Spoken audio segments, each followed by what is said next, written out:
Okay, I'll start. My name is Ayani. I'll be studying, well, plan is to study in Spain. And then what was the other question? When are you studying abroad? Oh, fall of next year.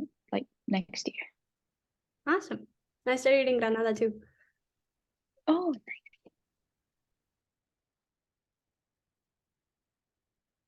nice. My name is Josue. I'm gonna study abroad in Spain of spring 24.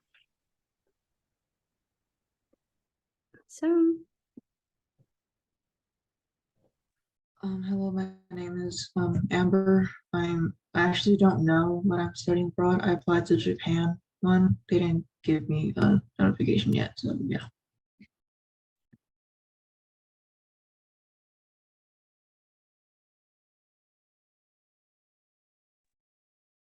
I'm Kailani and I'm studying abroad in Salzburg in the fall of this year. cool. Shane, we're just going around saying our name and where you're studying abroad and when. Is it my turn? Okay. I'm Shane. I am studying abroad in South Africa, spring of 2024. Yes.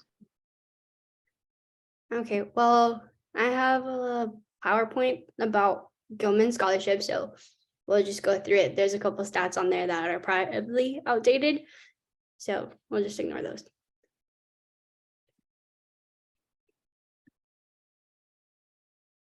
And then, can you guys see my screen okay? Awesome. I'm just gonna move this.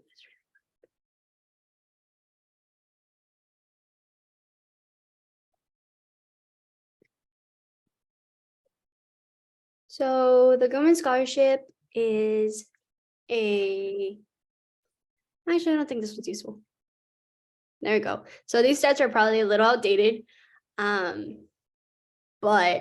personally, I'm a recipient of the Gilman scholarship. So I totally support applying for this. I feel like they hype it up a lot and make it seem like it's super competitive and make it seem really, really scary.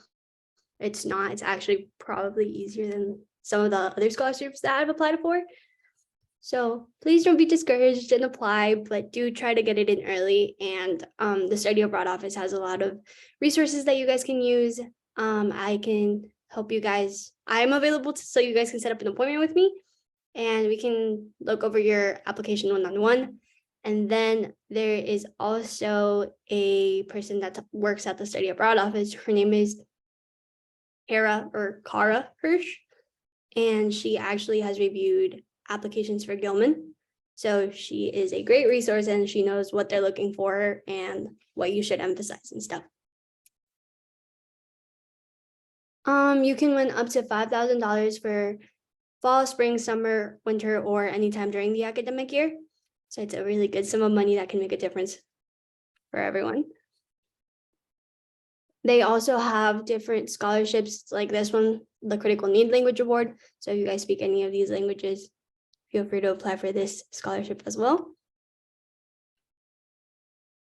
So these are some of the Gilman alumni benefits. Once you've won the scholarship, you have access to the Gilman Scholar Network, Alumni Ambassador Program, seminars, networking opportunities, and different ways to develop your skills.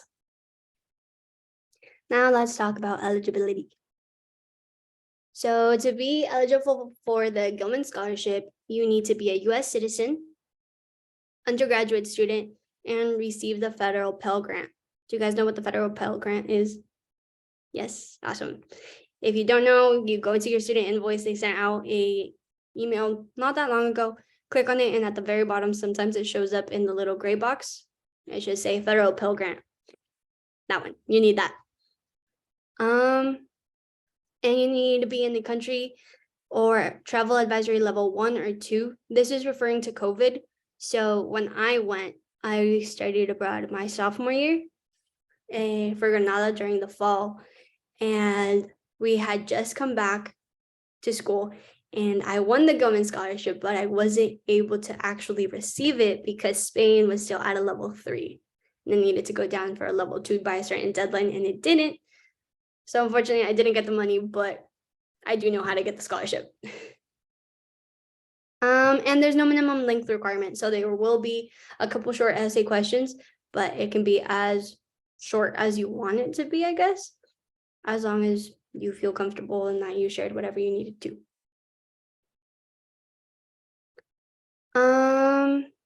So recipients may be permitted to travel abroad as a Gilman scholar if their program's countries/areas meet these criteria. So the travel advisory or are on the list of the travel advisory level 3 countries.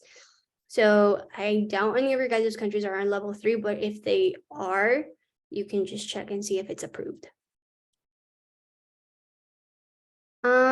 So this is one of the special scholarships that Gilman has that is like, they have the study abroad one, and then the one of the language, the special language one, and this one, which is for child or spouse dependents of active duty service members. So if that applies to any of you guys, please feel free to check it out on their website. Now let's talk about the application. So there's 2 steps, student application. So this is for the abroad programs. There's essays, you need unofficial transcript, and select advisors. I don't really remember what that means, but I'll figure it out. Oh, certification. So I'm guessing this means like talk to your advisors through study abroad so you can make an appointment with any of us and we'll help you fill it out. Make sure that it's all set before you submit it. Or I would also recommend going to the financial aid office and making an appointment with them just so they can run you through your stats of like, how much are you paying? What's the difference? How much do you need to make up out of pocket to pay to go to study abroad?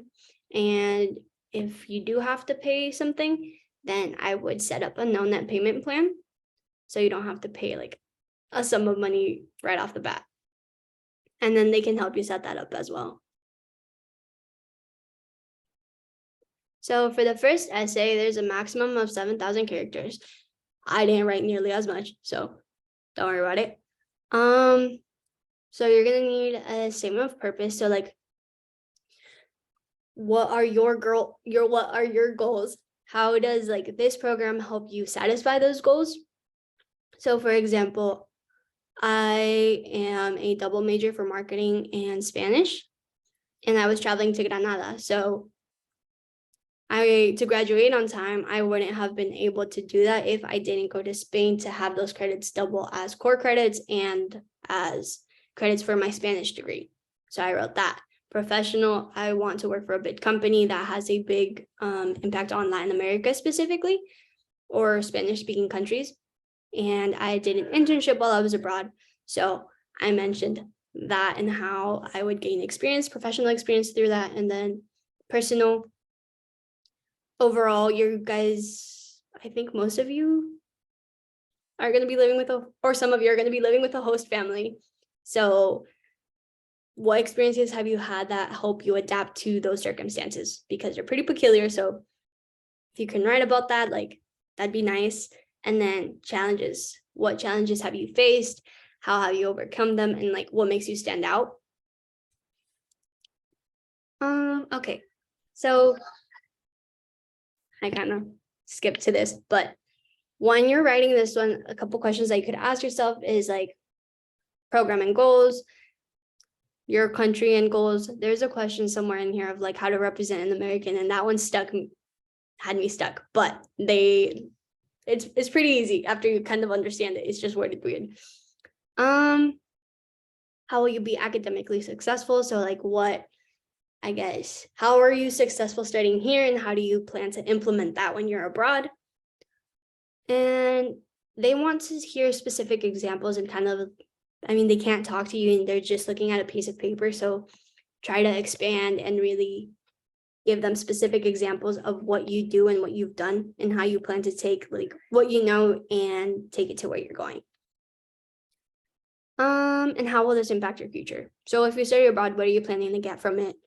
How do you plan to implement whatever you learn abroad and bring it back? Okay, second question. Also, if you guys need me to slow down, like please. Holly's here. She's my boss. Be nice, guys. Well, Why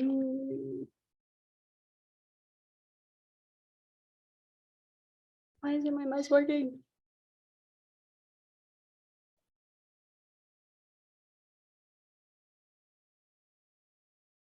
Oof. We're having technical difficulties.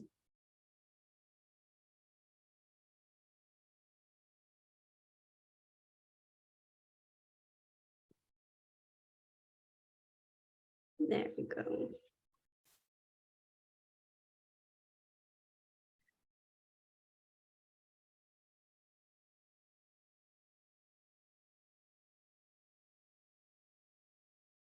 Does anybody know how to let in somebody if they're in the waiting room and the little like blinker thing turned off?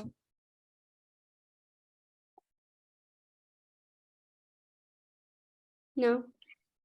No. I thought that there was just a button that says like admit. Yeah, I'm guessing I took too long and that thing disappeared. So, Cool. And I don't know. hey, Adrian, how do you let somebody in if the little blinker thing of admit went away? Yeah, there was a problem with the link tree thing right now. I just contacted Holly to fix it. Yeah, and you're saying you're trying to let them in? Yeah, because Holly tried to join, but my computer was freaking out. So it's not letting me let her in, or she's not even showing up.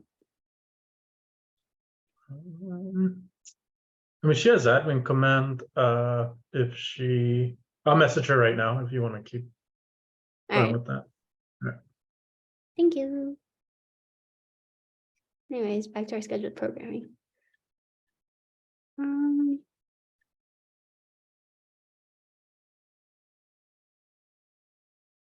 This doesn't look as pretty, but I'm just not going to put it into presentation mode because my computer doesn't like it. So we were on essay 2. So community impact and building mutual understanding essay. This is the what does it mean to be a U.S. citizen while studying abroad? So interpret that as you wish.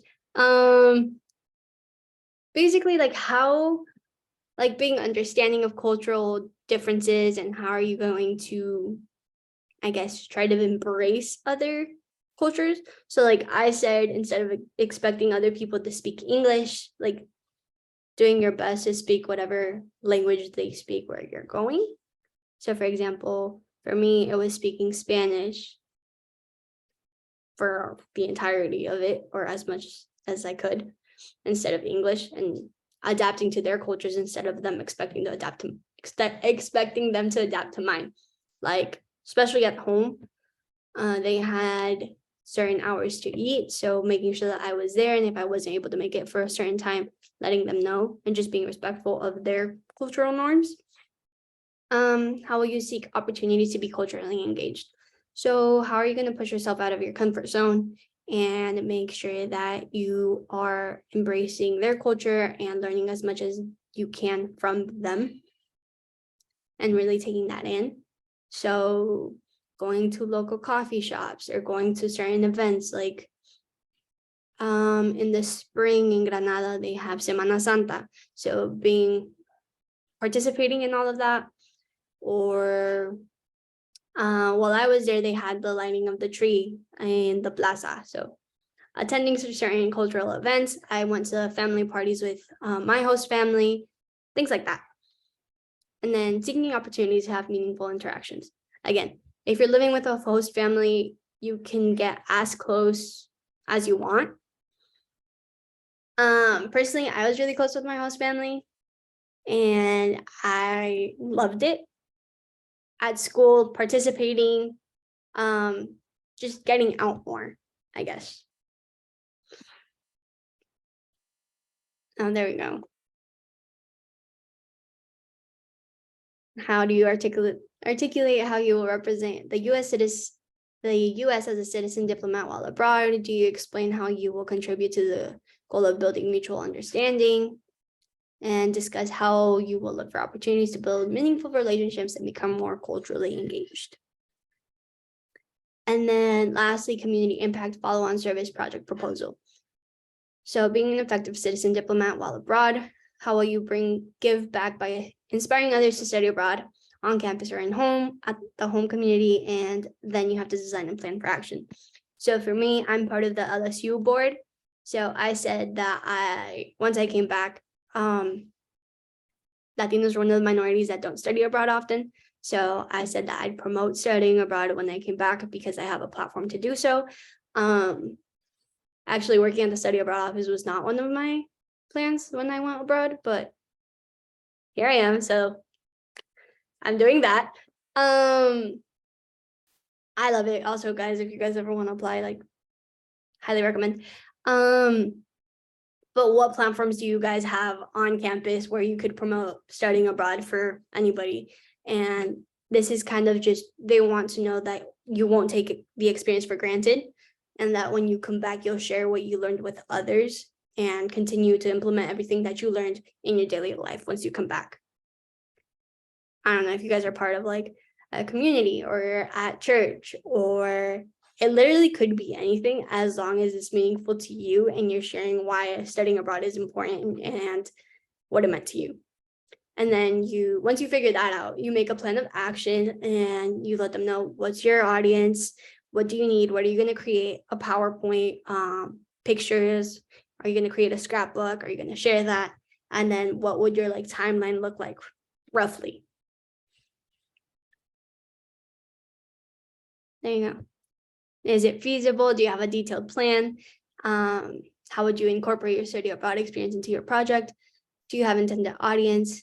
How will you collaborate with and reach this community?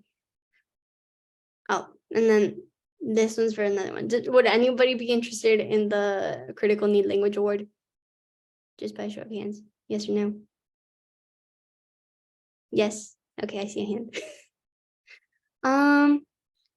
Personally, I haven't applied for this one, but it's Yeah, also that is for specific languages. I know Arabic was one of them.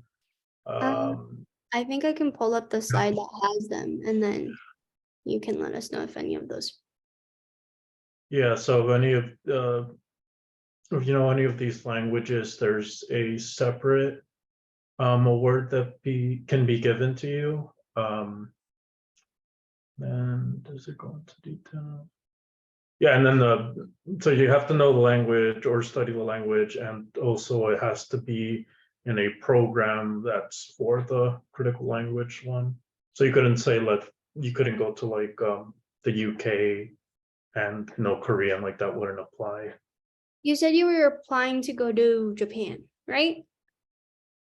Yeah. Okay, cool. So you could apply for this one. I don't know if you can apply to both and get both, but there's no harm in trying. So might as well apply for both, and hopefully you can get both. If not, you'll get one or the other.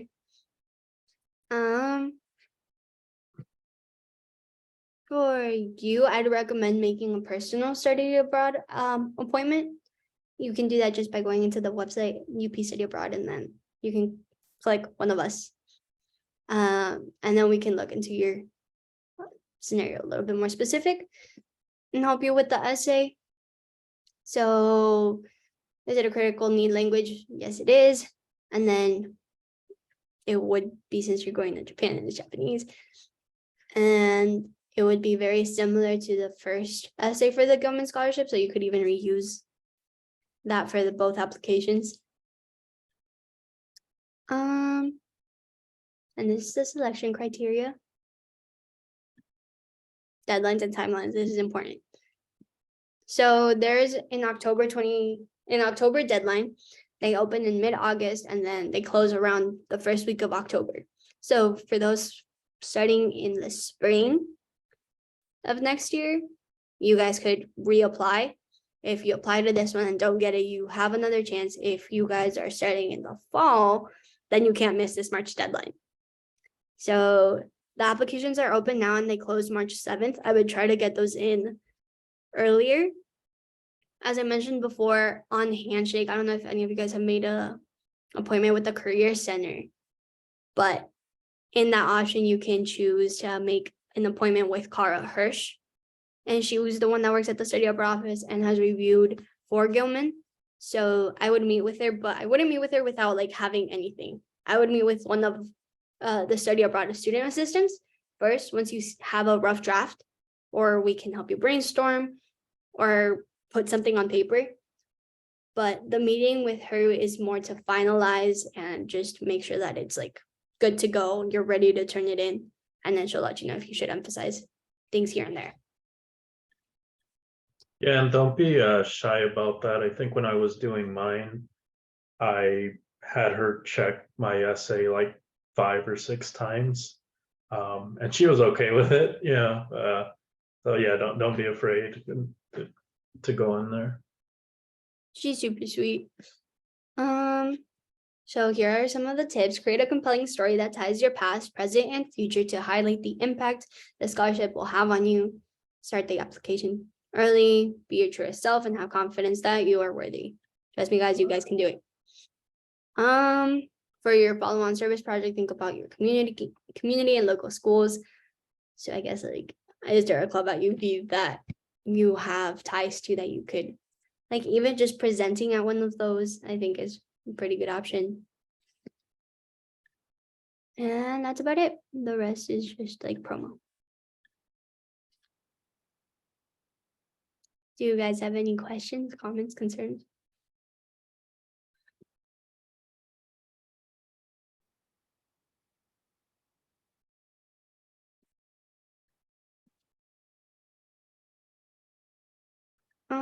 Have you guys ever made an appointment in Handshake? No. Okay, I'll walk you guys through that really quick. Just because I do think it's helpful.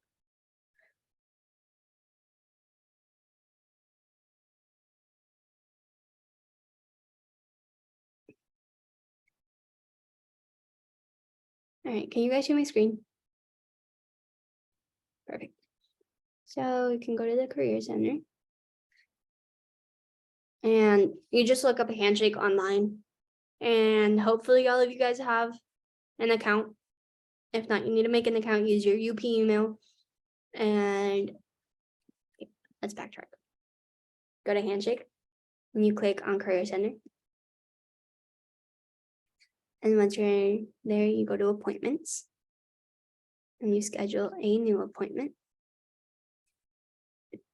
And I'm pretty sure it's Office of Undergraduate Scholars. And I want to say it's Fellowship Advising Essay. Yeah, it's this one. And then it shows all her available times and you want it with her. And that's how you do it.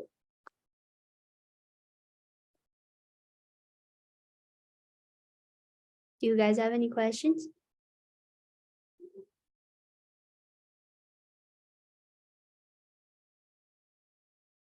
Well, I can let you guys go early.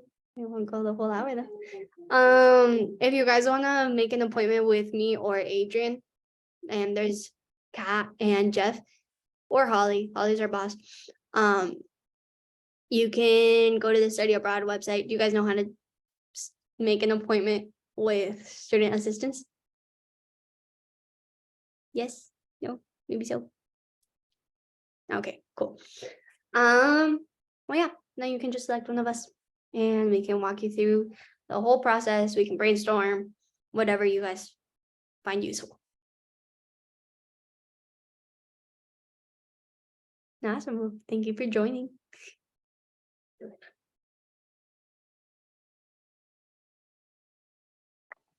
Thank you. Thank you. Gracias.